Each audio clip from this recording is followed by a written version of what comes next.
Hello, welcome back to your monthly movie review. I'm your host, Colton Johnson of Empty Popcorn Bucket Productions, and this movie that I saw was Michael. I gotta preface by saying I'm quite a fan of Michael Jackson's music. I grew up listening to Michael Jackson, watching the music videos. I remember when he passed away back in, I think, 2009. I was like 9 years old. And they would play his music videos on repeat. Like, we had like a recording of like a compilation of like at least 20 plus music videos, ranging from his Jackson 5 days all the way to Bad and plus some.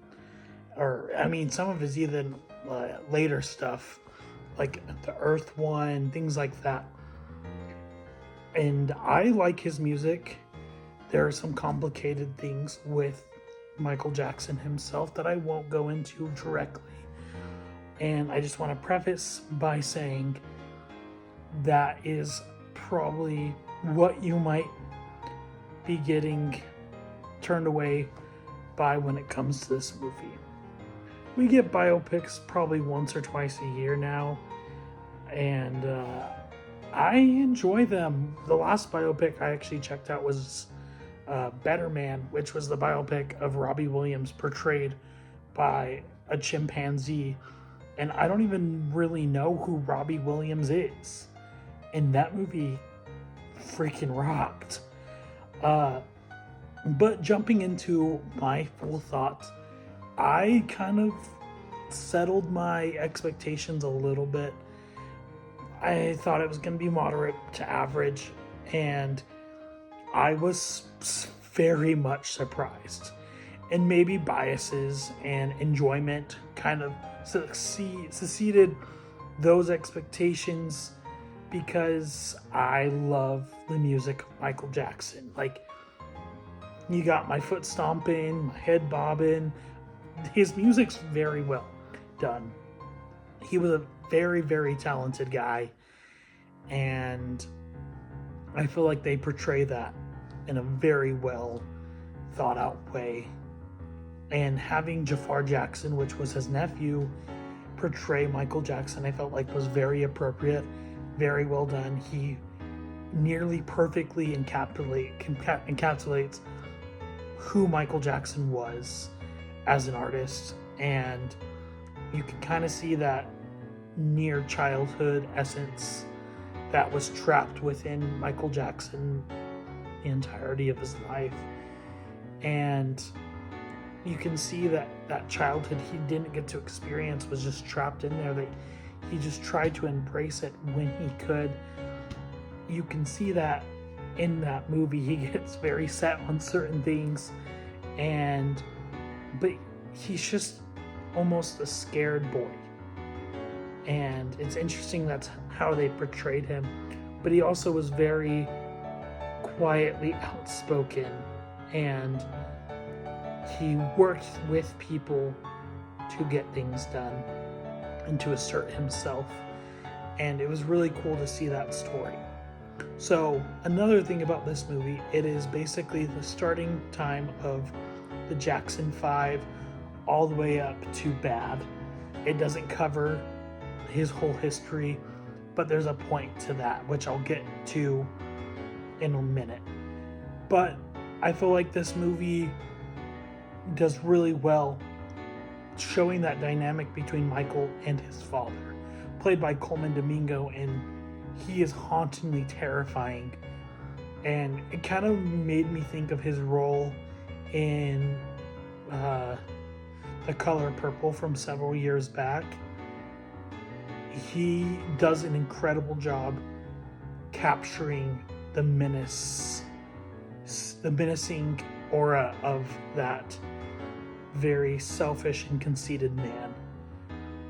And Jafar Jackson was incredible. I felt like the cast was pretty well put together, and overall I thought it was good. Pacing was good. There were certain like transitions that I got confused, and I feel like that was just me probably not paying complete attention. There's like some year title card that I got confused, and then it felt like I thought it jumped forward and then jumped back, but it was continuous. I just wasn't paying attention, so that was on me. There's also just fun references to things if you're familiar with his music, which was a lot of fun to catch. I thought the pacing was pretty well done, but I think my only critique with this movie, and I think it kind of is the way it was, and I feel like this is what the critics, besides all the controversy and the fact that they didn't go over the controversy, and that's what critics was anticipating, which that's weird. Why not celebrate the music of the man instead of just tarnishing? And there's already been so many different stories on Michael Jackson. Why not give him the moment to kind of look at that legacy in the music that he created? And so it abruptly ends, but it does say the story will continue.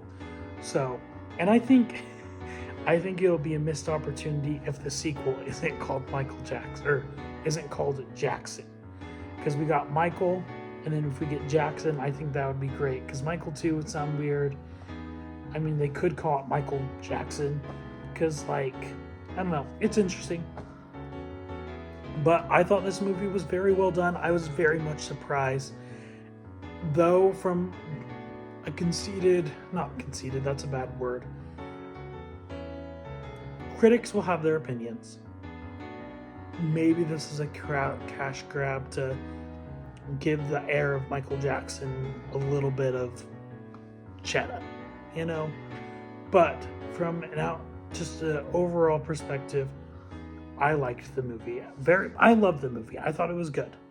And so I would probably give it, I'm stuck between a 4 out of 5 to a 4.5. It's somewhere in between. And because of how my mathematics work in my scoring, it's a 4.5 on Letterboxd. But it just in between that range. Was it perfect? No. Was it the best biopic? Probably not. But did I have a great time watching it? Yes. So there's my thoughts. Take it as you will. Go see the movie. It's a spectacle to see. I saw it in IMAX, and if you get the chance to see it on IMAX, then go ahead. I thought it was very well done in IMAX, in like a spectacle to see. The music was a lot of fun.